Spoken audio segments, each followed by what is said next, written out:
Hello everyone, let's draw Shinchan Shinnosuke. Step 1, we have to draw the outline.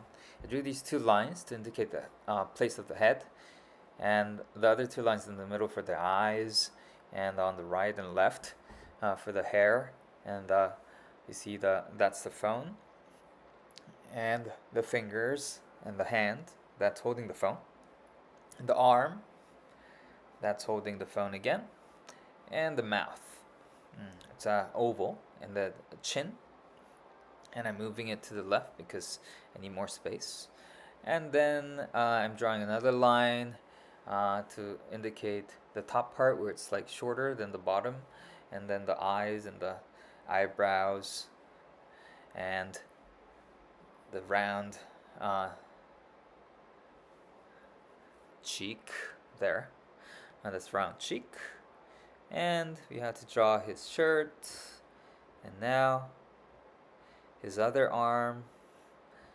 On the left, we're not drawing the dog, and then the shorts, and his legs, and then the socks, the shoes. Okay, we are almost done outlining. Now let's do inking. Now you're going to draw on top of the outline and then color with darker color, and I'm following the draft I did. Now the hair, the ear,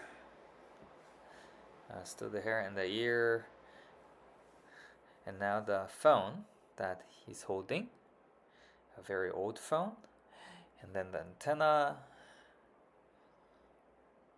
the top part of the phone, and the hand that's holding the phone, and the arm, and the top design, and the bottom part of the phone, following and adjusting, and then the shirt, and the shorts, and then now let's draw his legs, sock, shoe, leg, sock, shoe, and then the other side, the arm on the other side, and his hand, and his mouth, and his chin, and his cheek, and his face, and his eyebrows, and his hair. Okay, now let's color. Okay, we're coloring his skin, the hands, and his mouth, his eyes. Now his skin on the leg. Now the pants, and the shirt, and the phone, and we are done. Okay, everyone. Thank you for watching. Have a nice day.